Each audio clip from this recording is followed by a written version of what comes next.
کیا طلاق کی فرضی دستاویز سے طلاق ہو جاتی ہے؟ شوہر اولاد نہ چاہے تو بیوی کیا کرے؟ نورین اسلام آباد سے پوچھتی ہیں کہ میں اپنے شوہر کی دوسری بیوی ہوں، شادی کو 3 سال ہو گئے ہیں، شادی کے 3 مہینے بعد شوہر کے بھائی نے گھر میں بہت فساد وغیرہ شروع کیا تھا، جس کی وجہ سے ہم دونوں نے مل کر یہ سوچا کہ ہم انہیں دکھانے کے لیے خلا کا جعلی ثبوت بناتے ہیں۔ یعنی دوسری بیوی نے پہلے میاں کے ساتھ مل کر کہا کہ ہم خلا کے جعلی ڈاکومنٹ بنا کے پہلی بیوی کو دکھا دیں گے کہ بھئی علیحدگی ہو گئی ہے، تاکہ وہ ہماری زندگی میں مداخلت نہ کریں۔ چنانچہ ہم نے عدالت سے خلا کے پیپر بنائے، مجھے اتنی سمجھ نہیں تھی، میں نے بنا دیے۔ اس کے بعد ہم ساتھ رہ رہے ہیں، کیا ہمارا نکاح باقی ہے یا نہیں؟ نیز میرے شوہر مجھ سے اولاد نہیں چاہتے، جبکہ پہلی بیوی سے ان کے 4 بچے ہیں، 2 کو تو میں ہی پالتی ہوں۔ ان کی وجہ سے میں نے ماں باپ کو چھوڑا، مگر اب میں کوئی فیصلہ چاہتی ہوں، اس بارے میں رہنمائی فرمائیں۔ آپ نے عدالت سے جو خلا لیا اس پہ الفاظ کیا تھے؟ اگر یہ الفاظ تھے کہ میں اپنے شوہر سے خلا لیتی ہوں اور شوہر نے نیچے سگنیچر کر دیے تو وہ واقعی خلا ہو گیا اور ایک طلاق بائن ہوئی ہے، نکاح ٹوٹ گیا، اب دوبارہ نکاح کر سکتے ہیں، آئندہ 2 طلاقوں کا اختیار ہوگا۔ اور اگر اس خلا پہ جو ہے وہ طلاق تھی، 3 طلاقیں لکھی ہوئی تھیں تو تینوں طلاقیں واقع ہو گئی ہیں، دوبارہ نکاح بھی نہیں ہو سکتا۔ تو خلا کے پیپر آپ دوبارہ سے دیکھیں، اگر اس میں خلا ہی کے الفاظ ہیں تو ایک طلاق بائن ہے، کیونکہ طلاق میں مذاق یا جھوٹ نہیں چلتا۔ خبر تو جھوٹی ہو سکتی ہے، لیکن اس میں اگر الفاظ ہیں کہ میں اپنی بیوی کو خلا دیتا ہوں یا میں اپنے شوہر سے خلا لیتی ہوں اور شوہر نے سگنیچر کر دی ہے تو یہ خلا ہو جائے گا، اور وہ ایک طلاق ہوتا ہے، دوبارہ نکاح ہو سکتا ہے، آئندہ 2 طلاقوں کا اختیار رہے گا۔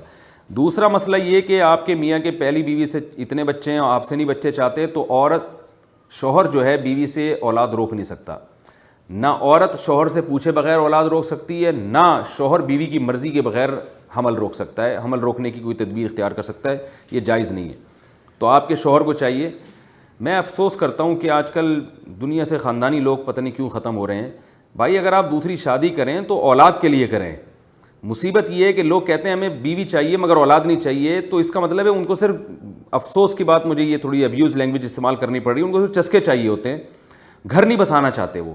تو بھائی اسلام میں جو نکاح ہے وہ تو اولاد کے لیے ہے، ایک عورت ہو، آپ کا گھر ہو، یعنی جیسے ایک عورت کو آپ نے گھر دیا تو دوسری عورت کو بھی آپ گھر دیں۔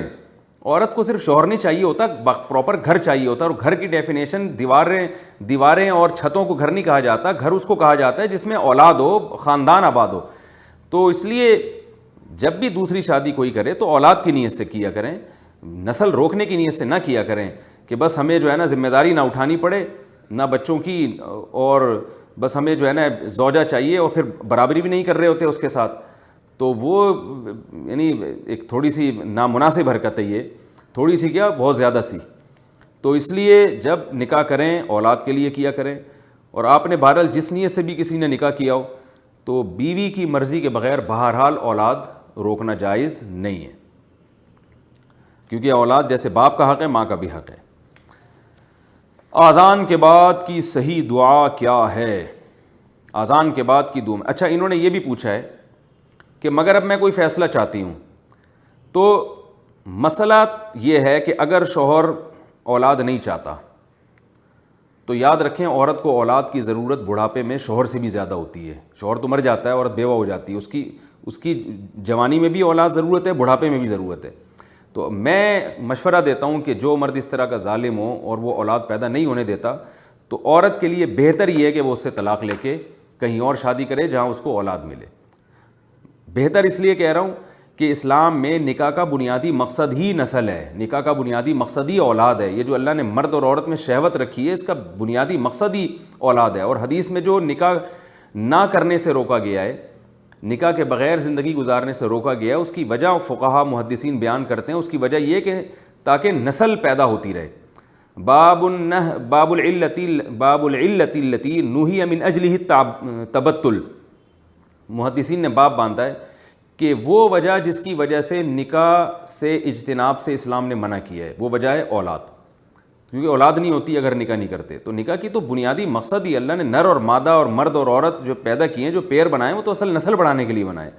تو نکاح میں بہت بڑا مقصد، بلکہ سب سے بڑا مقصد اولاد ہوتا ہے۔ تو اس لیے اگر کوئی میاں زبردستی اولاد ہی نہیں ہونے دے رہا کسی عورت کی، تو اس عورت کو چاہیے کہ وہ اس سے علیحدگی لے اور کہیں اور نکاح کرے۔ تو لیکن اس میں ایک بات یہ کہ یہ علیحدگی لینا واجب نہیں ہے، جائز ہے۔ دوسری بات یہ کہ علیحدگی لینے کی صورت میں یہ بھی ہو کہ وہ جو پھر آزمائشیں آئیں گی ان کو برداشت بھی کر سکتی ہو. بعض دفعہ اس طرح کا میاں ہے اور عورت نے اولاد لے لی مگر آگے جا کے جناب وہ کوئی رشتہ ہی نہیں مل رہا، یا مل تو رہا ہے وہ اچھا رشتہ نہیں مل رہا، اور پھر عورت پہلے سے بھی زیادہ آزمائشوں میں آ گئی. تو ایسی آزمائش میں اگر آپ کو یعنی پڑھنے کا خطرہ ہے پھر اسی شوہر کے ساتھ گزارا کرنا چاہیے. کیونکہ اصول جس اصول پہ انسان کو زندگی گزارنی چاہیے وہ اصول یہ ہے کہ جب دونوں طرف مصیبت ہو تو جو بڑی مصیبت ہوتی ہے اس کی وجہ سے چھوٹی مصیبت کو برداشت کیا جاتا ہے. تو اگر کسی خاتون کا شوہر اس طرح ہے اور وہ سمجھتی ہیں کہ علیحدگی لینے کے بعد میں اس سے زیادہ آزمائشوں میں آ جاؤں گی، ابھی کم از کم سہارا ملا ہوا ہے، گھر ملا ہوا ہے، نان نفقہ مل رہا ہے اور زنا سے بچی ہوئی ہوں، لوگوں کی طعن و تشنیع سے بچی ہوئی ہوں، لیکن اگر علیحدگی ہو گئی تو دوبارہ اس سے اچھا میاں ملنا ممکن ہی نہیں ہے یا بہت مشکل ہے یا آزمائشوں میں پڑ جاؤں گی، تو پھر some thing is better than nothing. لیکن بہرحال شوہر کو پھر بھی گناہ ہوگا کہ وہ بیوی کی اجازت کے بغیر نسل کیوں روک رہے ہیں. اذان کے بعد کی صحیح دعا کیا ہے؟ اذان کے بعد کی دعا میں کچھ الفاظ کی تبدیلی کی گئی ہے، کچھ الفاظ کو حذف کیا گیا، اس کی کیا وجہ ہے؟ کتنی دعا مانگنی چاہیے؟ افشاں صاحبہ کراچی سے پوچھتی ہیں. اذان کے بعد کی جو صحیح حدیث سے دعا ثابت ہے، اللہ رب هذه الدعوة التامة والصلاة القائمة آت محمدا الوسیلة والفضیلة وابعثه مقاما محمودا الذی وعدته انک لا تخلف الميعاد. اس میں والدرجة الرفیعہ کے جو الفاظ ہیں یہ اضافی ہیں، تو یہ ثابت نہیں ہے. کیا صدقے کے بعد کوئی خاص نیت کر سکتے ہیں؟ اگر غریب کی مدد کے لیے اسے پیسے دیے مگر صدقہ خیرات وغیرہ کی کوئی نیت نہیں کی، کچھ دیر بعد خیال آیا کہ بھئی اس کے والد صاحب کے لیے اثار ثواب کر لوں میں، تو بعد میں یہ نیت کر سکتے ہیں؟ جی ہاں کر سکتے ہیں. یہ عائشہ صاحبہ نے کراچی سے پوچھا ہے. صدقہ کرنے کے بعد آپ اللہ سے دعا مانگ لیں، اللہ جو میں نے صدقہ کیا اس کا ثواب میرے والد صاحب کو بھی پہنچا دیں، تو یہ جائز ہے. عورت کا سر کے پچھلے بال سامنے ٹرانسپلانٹ کر کے لگانا. اگر کسی عورت کے بال پیچھے کی طرف زیادہ ہوں اور سامنے نہ ہوں تو کیا وہ سر کے پچھلے حصے کے بال سامنے ٹرانسپلانٹ کروا سکتی ہے؟ کیا یہ شرعاً جائز ہے؟ عائشہ کینیڈا سے پوچھتی ہیں. جی ہاں جائز ہے، بشرطے کہ وہ خاتون اپنے ہی بال لگوائے، کسی اور عورت کے بال یا مرد کے بال یا جو ہے وہ یعنی انسانی بال وہ لگانا جائز نہیں ہے. اپنے ہی بال وہ لگوائے جا سکتے ہیں، کسی اور کی انسان کے بال جائز نہیں ہے. Ask Mufti Tariq Masoud.